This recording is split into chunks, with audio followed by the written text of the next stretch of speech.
Serait-il possible pour le gouvernement américain de faire ce qu'il a fait sans le soutien des politiciens vénézuéliens? Voilà une question à se poser.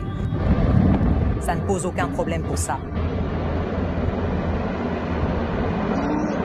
La générale responsable a expliqué comment les forces d'élite américaines ont capturé Nicolás Maduro dans la forteresse militaire à Caracas.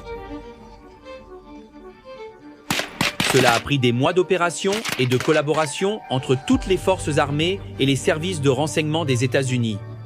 Selon Reuters, la CIA a infiltré des espions, dont un proche de Nicolás Maduro, pour surveiller tous les mouvements du dictateur. La Russie a identifié des traîtres au sein du régime chaviste au Venezuela, indiquant que des personnes proches de Nicolás Maduro ont collaboré avec les États-Unis lors de l'opération d'invasion qui a abouti à la capture du dictateur. Cette révélation du Kremlin appuie le récit de Vladimir Poutine, selon lequel l'attaque contre le Venezuela n'est pas liée à des défaillances techniques des systèmes russes de défense antiaérienne, mais plutôt à cause de trahisons internes qui ont miné la confiance du chavisme. Après la déclaration russe, le régime chaviste a lancé l'alerte rouge et intensifié la chasse aux sorcières dans les casernes et parmi la direction. Ainsi, il est probable que Diosdado Cabello, Delcy Rodriguez et le général Vladimir Padrino López soient impliqués dans l'intrigue ayant mené à l'arrestation de Maduro. Soyez les bienvenus à Vie à la caserne.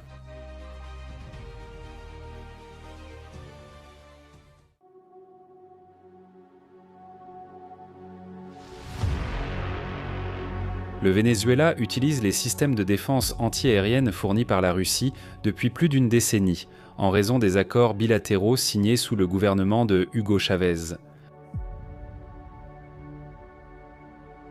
Parmi les principaux équipements figurent les S-300 et les BAC-M2, qui sont conçus pour détecter et intercepter des avions et des missiles à différentes portées grâce à des radars et des lanceurs mobiles.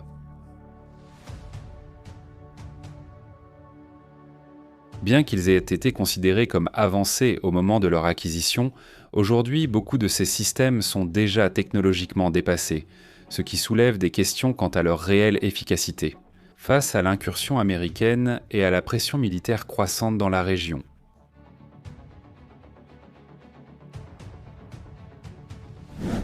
La présidente intérimaire du Venezuela, Delcy Rodriguez, a annoncé qu'elle n'obéirait plus à Washington. Cette défiance peut l'exposer directement aux opérations américaines, la rendant cible potentielle pour des actions de renseignement ou militaires futures.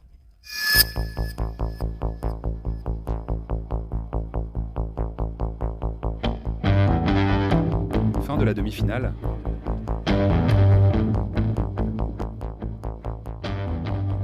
Les États-Unis continuent de traquer Diosdado.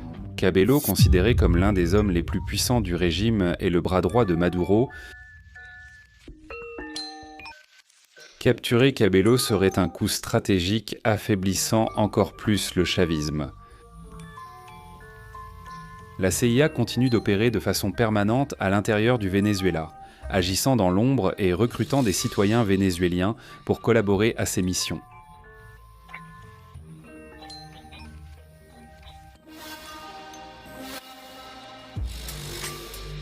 Cette infiltration silencieuse renforce la fragilité interne du régime chaviste et accroît la capacité des États-Unis à mener des opérations stratégiques. La base de la CIA au Paraguay a aussi renforcé les opérations de renseignement en Amérique du Sud. Cette structure renforce la surveillance régionale et élargit le réseau d'information sur les mouvements du chavisme et de ses partisans régionaux, où le Brésil est également surveillé. Aujourd'hui, j'ai parlé à Celso Amorim, ancien ministre et conseiller du président Lula. Tout le syndicat, ainsi nommé par l'ultra-droite mondiale du fascisme, considère le Venezuela comme le joyau de la couronne à s'emparer. Comme je l'ai dit à Celso Amorim, le 28 juillet, c'était pour nous la bataille décisive contre le fascisme. Un autre facteur pertinent est la réactivation de la base militaire des États-Unis à Porto Rico, qui est devenue la base d'opération du commandement Sud dans la région. Ces éléments peuvent soutenir de futures incursions militaires au Venezuela si Donald Trump décide d'accentuer sa pression sur le régime chaviste. Le commandement Sud des États-Unis possède des forces stratégiques dans la mer des Caraïbes, prêtes à projeter rapidement leur puissance sur le Venezuela et d'autres pays voisins.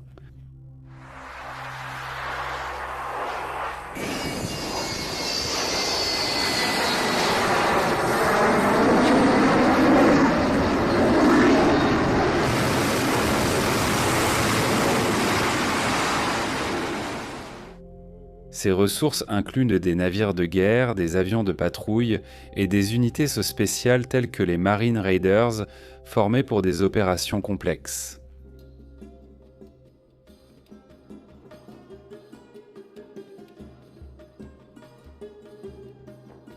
Ces troupes peuvent mener des missions de commando, incursions ciblées, neutralisation d'objectifs stratégiques, extraction rapide de dirigeants du chavisme. La présence continue de ces moyens dans les Caraïbes dissuade et assure un soutien logistique pour d'éventuelles incursions militaires, renforçant la capacité des États-Unis à agir immédiatement dans des situations de crise. Pour ceux qui suivent la vie à la caserne, une analyse privée sur le jeu politique au Brésil sera bientôt publiée. L'objectif est de comprendre le contexte pour agir en électeur stratégique, pas simplement comme spectateur, sans prendre parti ni indiquer un vote.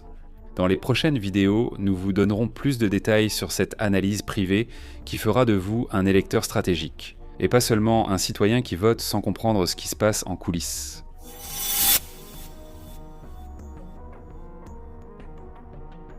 De nombreux analystes pensent que la Russie pourrait tenter de capturer les prétendus traîtres de Nicolás Maduro.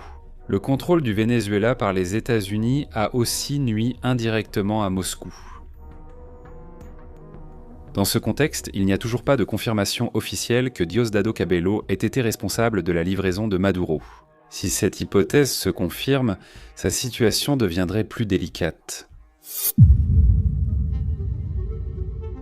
Si Cabello a vraiment collaboré avec Washington, en plus d'affronter le département de la justice américain et les mercenaires attirés par la récompense pour sa capture.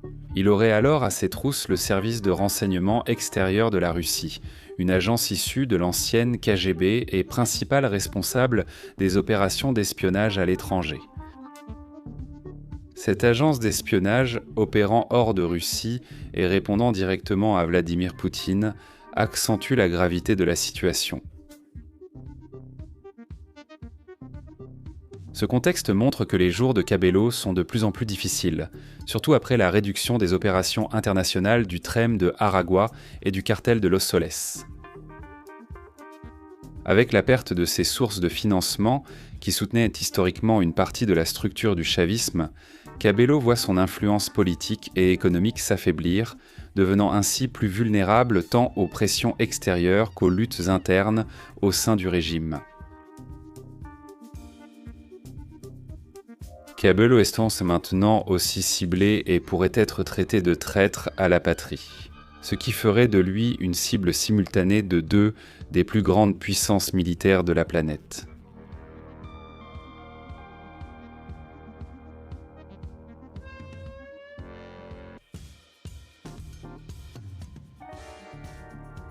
Découvrons l'entraînement des Marine Raiders sur la base de Roosevelt Roads à Porto Rico, récemment réactivée par les États-Unis.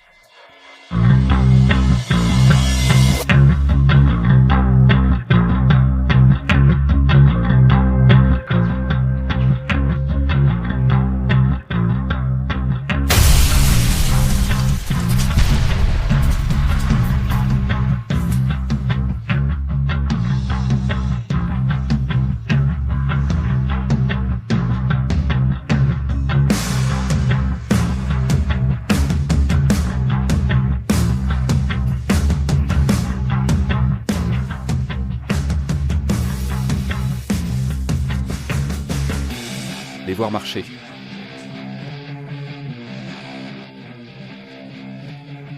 Dans Vie à la caserne, vous suivez l'actualité du monde militaire.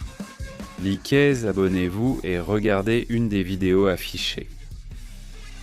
En avant, combattants. À la prochaine.